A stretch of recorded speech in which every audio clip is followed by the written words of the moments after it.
Dice la palabra del Señor en nombre del Padre, el Hijo y el Espíritu Santo. Dice, finalmente, sed todos de un mismo sentir, compasivos, amándoos fraternalmente, misericordiosos, amigables, no devolviendo mal por mal, ni maldición por maldición, sino por el contrario, bendiciendo, sabiendo que fuisteis llamados para que heredaseis bendición. Porque el que quiere amar la vida y ver días buenos, refrene su lengua del mal y sus labios no hablen engaño. Apártese del mal y haga el bien. Busque la paz y sígala, porque los ojos del Señor están sobre los justos y sus oídos atentos a sus oraciones. Pero el rostro del Señor está contra aquellos que hacen el mal. ¿Quién es aquel que os podrá hacer daño si vosotros seguís el bien? Mas también si alguna cosa padecéis por causa de la justicia, bienaventurados sois. Por tanto, dice Pedro, no os amedrentéis por temor de ellos, ni os conturbéis. Señor, permíteme exponer con precisión y integridad las Escrituras de una manera, Señor, que los oyentes puedan escuchar tu voz. Señor, por la fidelidad ante la exposición de la misma. Por eso te doy gracias, Padre, porque tú nos concedes un privilegio y un honor que no nos merecemos, Padre, y por eso te amamos. Y ponemos también este servicio y este mensaje en tus manos, para que tú seas glorificado, Padre. En el nombre bendito de tu amado Jesucristo, Hijo, lo pedimos. Amén y amén. El mensaje de hoy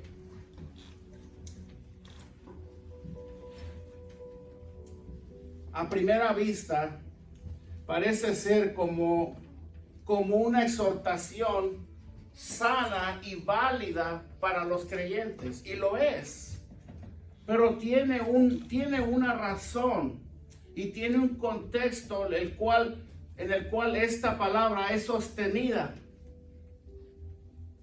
en la palabra de Dios. ¿Sí?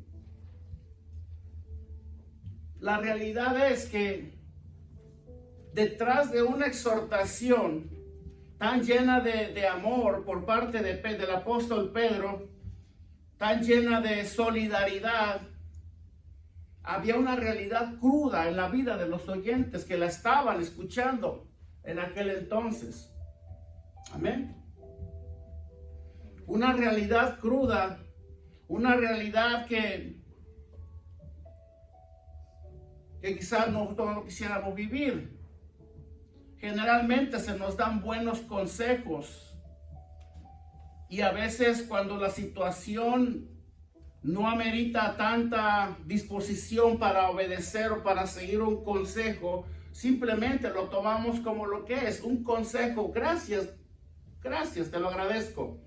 Pero cuando ese consejo nos llega, o esa palabra de exhortación nos llega en un momento clave de tribulación, en medio de una situación que estemos atravesando tú y yo, la recibimos como el que recibe, como el sediento que toma agua en ese momento, que siente que se seca, que necesita algo que lo vivifique, algo que lo motive, algo que lo levante, algo que lo haga volver a la vida. ¿Me doy a entender aquí?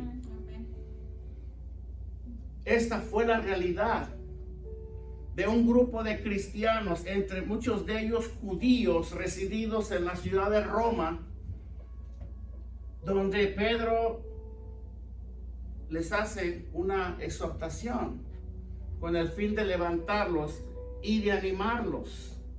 Amén. Pero no voy a adelantarme mucho al texto. Simplemente quiero entrar con la introducción en esta mañana para el mensaje de hoy. Amén. Hermano, en este presente párrafo que acabamos de leer, el autor, como ya lo vimos, y por el nombre del libro, es Pedro. ¿Sí?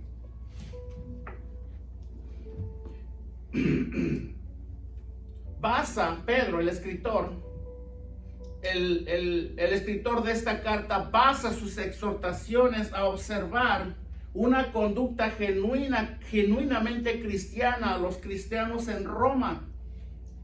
O sea, Pedro les estaba diciendo, mira, Roma, los cristianos en Roma en ese momento estaban padeciendo una de las persecuciones más encarnizadas de toda la historia. Les voy a contar por qué. Cristianos que servían al Señor, que habían aceptado la fe, que estaban caminando con Dios, que se congregaban, que llevaban una vida devocional y de servicio a Dios, estaban frente a una de las pruebas más difíciles que ellos pudiesen haber esperado. Pedro, con la intención de que ellos no se fueran a desviar por causa de la tribulación, de una manera fervorosa escribe esta carta para levantarlos, para decirles, mira, no importa lo que está pasando, yo sé que están sufriendo, estamos sufriendo, porque dice la historia que tanto Pedro como Pablo formaban parte de los mártires de esta persecución en aquel entonces, porque acuérdense que Pablo también estaba en Roma. Había que levantar a estos cristianos, había que animarlos, había que darles una palabra que los mantuviera firmes, porque hermano, el cristiano cuando está pasando por el horno de fuego está más propenso a desertar de la fe, sobre todo si su fe no está muy firme, si su fundamento no está muy fuerte. Cuando viene la tribulación, este cristiano tiende a tirar la toalla, a irse, a ya no volver. ¿Sí? Y esto le pasa a todos, le puede pasar a todos también. Entonces, ¿qué hacemos los encargados? ¿Qué hacemos los hermanos amorosos y llenos de compasión? Vamos, los buscamos, los animamos, les llamamos, les decimos, mira, no te preocupes, Dios está en control. Yo sé que nunca vamos a poder entenderlos a totalidad, porque los que están pasando, quizás la prueba son ellos. Nosotros solamente vamos y tratamos de motivarlos y de levantarlos, porque ese es nuestro deber, con el fin de que no se vayan, con el fin de que no regresen al mundo, con el fin de que terminen diciendo, Dios, pensé que Dios me amaba, pero veo que no, veo que soy el que más mal le cae. Y así muchos cristianos comienzan a hablar cuando no hay una fe muy firme en ellos. Entonces hay que levantarlos, hay que animarlos. Eso era lo que Pedro estaba haciendo aquí. Y él toma referencia, esta exhortación que él le da a los cristianos en Roma, toma referencia en el Salmo. Lo vamos a leer, Salmo capítulo 34. Porque déjame decirte una cosa. Los cristianos de la era primitiva, ellos basaban sus enseñanzas y sus exhortaciones, muchas de ellas en base a lo que ya habían hablado los profetas, en base a la ley, en base a cosas que ellos ya conocían, que es lo correcto, lo que nosotros debemos de hacer en dado caso. Pero fíjense lo que dice Salmo 34, 12 al 16, dice, ¿quién es el hombre que desea vida, que desea muchos días para ver el bien? Guarda tu lengua del mal y tus labios de hablar engaño, apártate del mal y haz el bien. Busca la paz y síguela. Los ojos de Jehová están sobre los justos y atentos sus oídos al clamor de ellos. La ira de Jehová contra los que hacen mal, para cortar de la tierra la memoria de ellos. Claman los justos y Jehová oye y los libra de todas sus angustias. Cercano está Jehová a los quebrantados de corazón y salva a los contritos de espíritu. Pedro basa su exhortación a los romanos, a los creyentes romanos, en base a esta promesa del libro de los Salmos. Si se dan cuenta, es la que toma como referencia en el texto que acabamos de leer. ¿Con qué fin? Con el fin de mantener vigente la fe de estos hombres en medio de la persecución. Amén. Hermanos, de acuerdo al punto de Pedro, cuán importante es conocer ciertas formas de vivir la vida de una manera que nosotros la disfrutemos. Amén. De una manera que nosotros podamos disfrutarla y a la vez también podamos mostrar al mundo el verdadero sentido de vivir. Hermanos, los cristianos no hemos sido llamados a caminar en el gozo solamente cuando todo nos vaya bien. Nosotros somos los encargados de mostrarle al mundo que sí se puede vivir cualquiera que sea la circunstancia, que sí podemos experimentar un gozo genuino. ¿Ven? Que sí podemos ser personas que desplieguen vida, que proyecten vida y esperanza independientemente de cómo esté la circunstancia de las personas o de nosotros mismos. Sí se puede, ese es nuestro deber. Pero estoy usando estos puntos para más o menos irle dando forma al mensaje. Los cristianos en Roma estaban haciendo luz, estaban impactando de una manera grandiosa la fe de los habitantes en Roma. El evangelio se estaba extendiendo.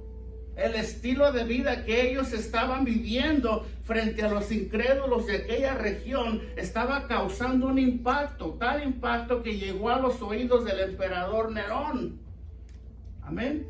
Un hombre idólatra, pagano, pecador, ambicioso, porque dice la historia que este hombre fue el causante de la persecución que vino sobre los cristianos de aquel entorno. Nerón, el emperador Nerón, en su deseo de seguir construyendo, en su ambición de seguir construyendo y edificando en la ciudad de Roma, opta por destruir y quemar la ciudad para comenzarla de nuevo. Pero eso no fue todo.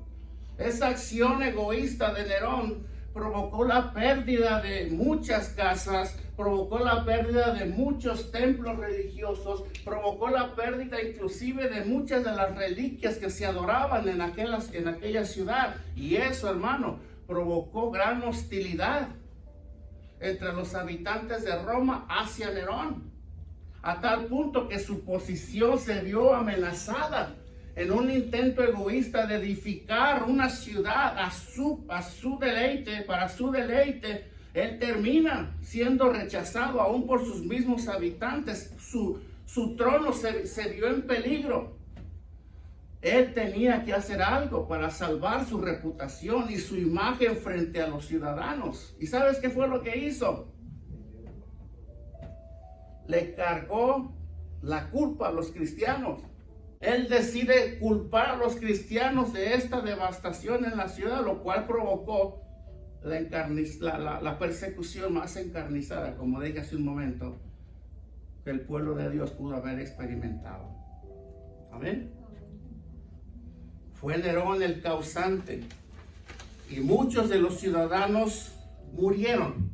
Muchos de los cristianos de aquel entonces dentro de esta persecución murieron. Amén. Fueron víctimas de la persecución. Ante esta terrible realidad con nuestros hermanos, como habíamos dicho, Pedro intenta animarlos a través de esta carta. Es que no había de otra. Amén. Eran situaciones lo suficientemente, con el peso suficiente como para hacer que el pueblo desertara de la fe así de fácil. Por eso yo les decía hace una semana atrás, ¿cuál será la reacción de muchos de los cristianos cuando algo así venga a suceder? Hay que animarlos, hay que predicarles el evangelio, hay que exhortarlos, hay que prepararlos, hay que motivarlos a seguir, hay que enseñarlos a no depender de sus circunstancias, sino a depender de Cristo en medio de sus circunstancias. Hay que aprender también a mantener el gozo y la fe en medio de la situación, sea buena o sea mala. Hay que aprender a poner nuestra mirada en aquel que lo puede todo y aquel que nos llamó, aquel que dijo, nunca te dejaré, nunca te desampararé. ¿Sí? Siempre estaré a tu lado, siempre estaré contigo, siempre te sustentaré con la diestra de mi justicia. Hermano, el deber de todos los púlpitos de las iglesias debe de ser esa: impulsar, fortalecer la fe de los hermanos y ayudarlos a que perseveren poniendo su mirada y su fe en el lugar correcto. Amén. Ese es el objetivo, esa es la misión que nosotros tenemos.